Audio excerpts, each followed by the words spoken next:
dengan baik. Soal nama-nama pelatih Bang, ini mohon maaf bukan yang mengungkit pelatih lama Bang, tapi dorongannya begitu besar. Udah STY comeback, STY kembali lagi ke timnas. Sudah selesai. Gonta-ganti pelatih itu biasa, pecat pelatih biasa. Di dalam dunia sepak bola biasa. Dan tidak ada pelatih yang dipecat kembali lagi itu berhasil. Iya, betul. Agak sulit ya. Orang Jose Mourinho, saya contoh aja. Di Chelsea kan sukses besar. Ketika dia balik juga nggak bisa bikin apa-apa. Untuk bisa membuat tim itu bisa meningkat ya. Tidak jadi jaminan. Tidak jadi jaminan. Dan STY kan sudah bilang, dia juga mungkin agak berat dia bilang untuk balik lagi ke situ. Banyak permintaan memang untuk dia datang, tapi dia tahu persis bahwa dia nggak mungkin akan menangani tim nasional. Ibarat kaca sudah pecah, susah disambungnya.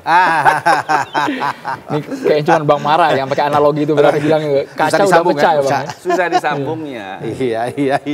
Gitu aja. Lebih bagus saya pikir Mara cari pelatih yang lebih cari banyak. Pelatih banyak. Siapa Bang? Disebutkan dimension nama-nama Bang. Siapa Bang? Kandidatnya siapa saja dari negara mana? Kalau mau nih pelatih yang selalu bawa tim masuk Piala Dunia tapi dipecat, valid. Halihocic terakhir dari Bosnia Herzegovina. Lolos Piala Dunia tapi malah dia habis itu dipecat oleh federasinya. Ganti pelatih. Biasa aja kan? Biasa aja.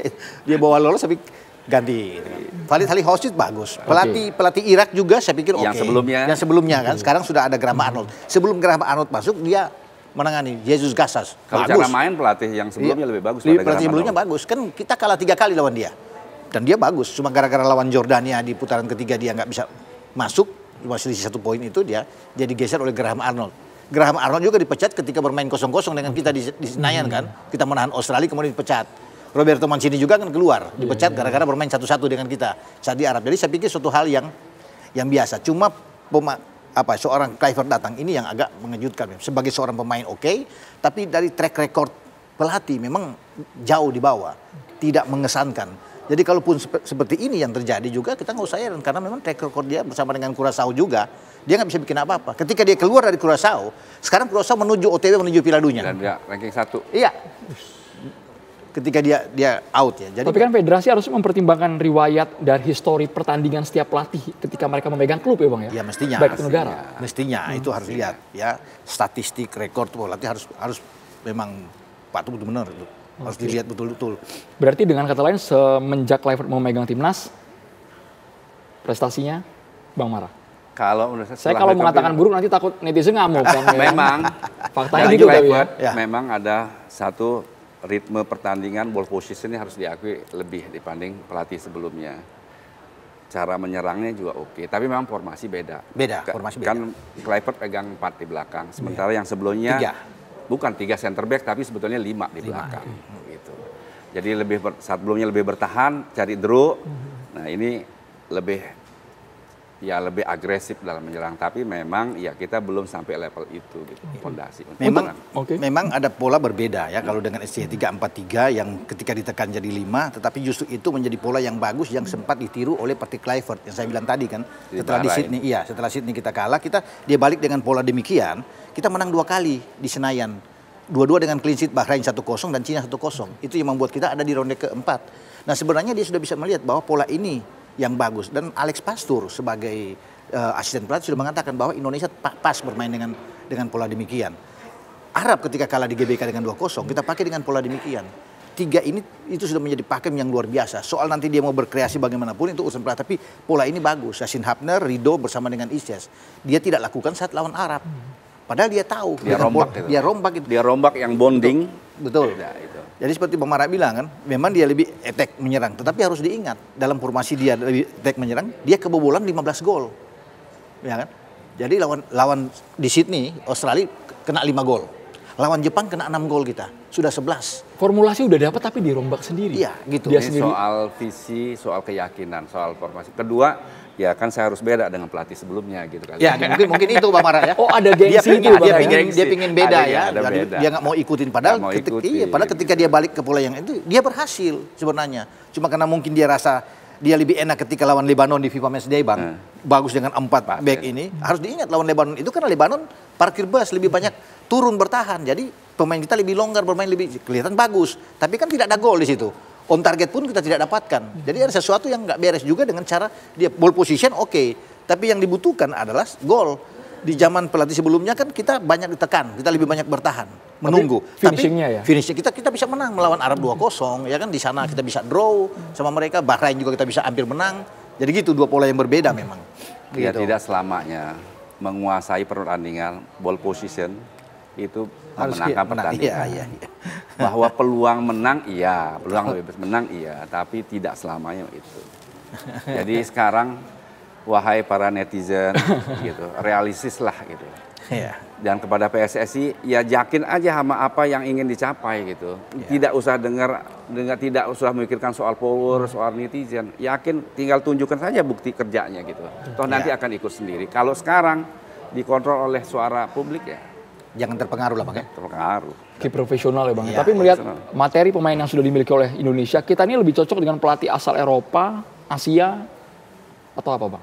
Ya menurut saya perlu dicoba juga Asia. Jepang sekarang bisa, atau pelatih yang tadi yang punya pemain seperti Valid. Ya. Sekarang kita harus yakinkan kepada pemain-pemain ini harus mau main di AFF dan harus juara. Kalau dengan materi ini pasti juara, Ya, insya Allah juara. Oh. Habis itu kita masuk di Piala Asia bulan Januari 2027 dan Ya. di situ minimal final lah harus juara itu. Jadi kalau kita sudah masuk di situ, ya menatap Piala Dunia udah deket gitu.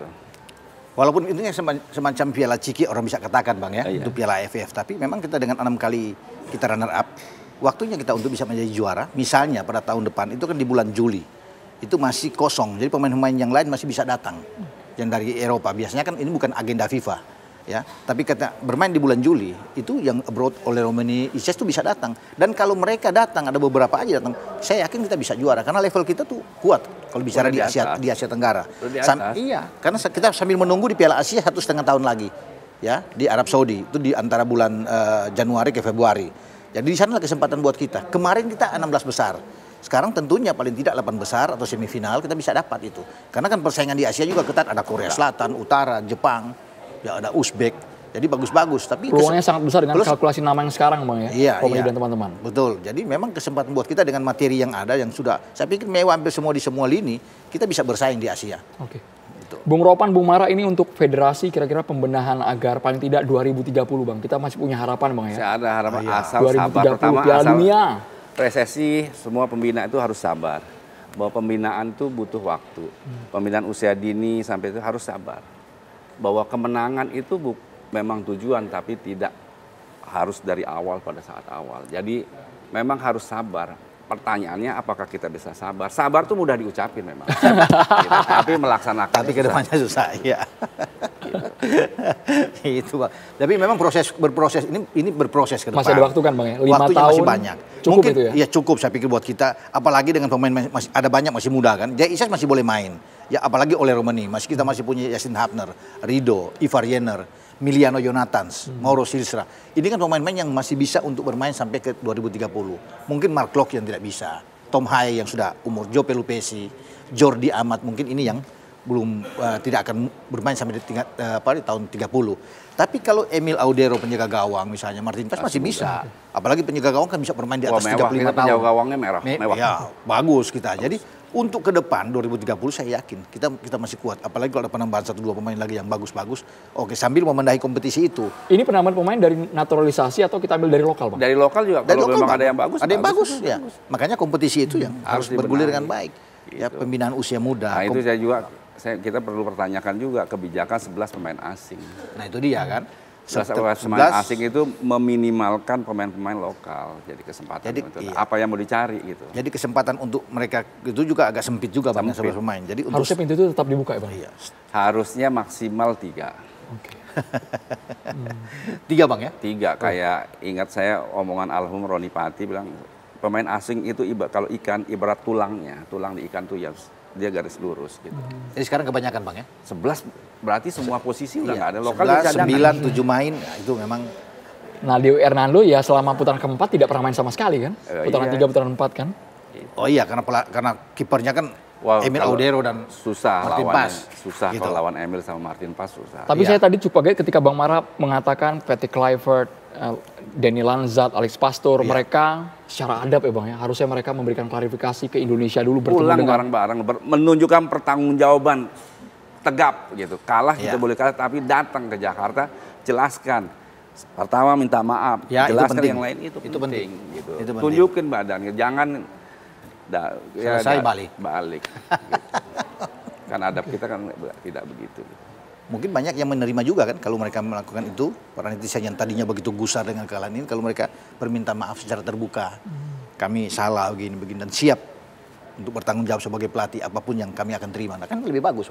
Dan saya sebetulnya kalau dia datang sini, sikap saya tidak perlu pecat, meskipun Bang Rupan bilang pecat, kalau saya sih terus aja kasih kesempatan. Tapi karena adabnya begini, ya gimana? Jadi sangat layak untuk diberhentikan. Iya, sangat layak. Meskipun dengan skema mutual termination itu. Iya, dan berubah-ubah itu kan yang sangat disayangkan seperti Bang Mara bilang itu kan. Ketika lawan Arab yang kita inginkan bahwa akan main seperti ini, tapi ternyata dengan cara yang berbeda jauh. Dan jauh apa sekali. Pertimbangannya tidak nurunin diaspora. Kita capek-capek ngerayu mereka untuk datang sini, untuk pakai Garuda di sini kok nggak dipasang. Gitu. Apa dasarnya itu? Ini merupakan bukti sampai sekarang ya rakyat kita bertanya. Itu agak shock juga perubahan line up yang dikatakan Pak Mara karena Justin Hubner yang bagus tidak dimainkan.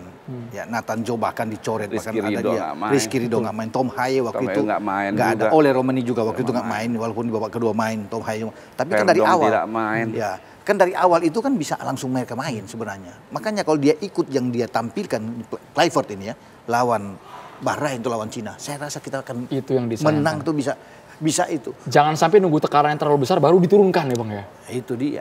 Ya habis itu kan dia robah pada saat dia lawan Irak. Pada saat ada tekanan lawan Irak kan jauh lebih bagus juga kalau bisa melihat. Boleh Bung Ropan, Bung Mara pesan agar kita optimisme pembenahan walaupun kita masih belum tahu sama sekali penggantinya siapa yang akan mengisi pelatih dan juga timnya. Dari Bang Mara dulu Bang, boleh Bang? Siapapun pelatih yang ditunjuk nanti, kita harus memberikan kepercayaan untuk itu, dan kita harus memberikan kesempatan bahwa segala sesuatu berproses, tidak bisa instan gitu. Ya, saya pikir PSSI harus bisa melihat, belajar banyak dari apa yang terjadi saat ini dengan Patrick Kluivert untuk tidak terlalu gabah, melihat dulu, mengambil pelatih dengan baik secara CV-nya dia harus dilihat dengan baik sehingga itu bisa mempertanggungjawabkan bahwa yang kami datangkan untuk penggantian ke depan adalah pelatih yang benar-benar berkualitas. Jadi jangan melihat dengan nama besar sebagai pemain, tetapi juga track record dari seorang pelatih itu. Itu yang perlu harus dilihat. Sehingga tim nasional kita akan bertumbuh dengan bagus. Akan baik. Kalau arah seperti yang dikatakan oleh Pak Erik, arah tim nasional kita harus lebih baik dengan pemecatan Patrick Kluivert. Nah di situ penggantinya juga harus lebih baik. Gitu. Mau dari manapun itu kan urusan PSSI yang lebih tahu. Tetapi itu yang kita harus pegang. Bahwa kalau pelatih yang berkualitas, pasti tim nasional juga akan sangat berkualitas. Begitu. Terima kasih banyak Bung Ropan, Bung Mara sudah bergabung di Kabar Petang. Kita tunggu kejutan dari federasi siapa nanti nama yang akan memegang penuh skuad Garuda.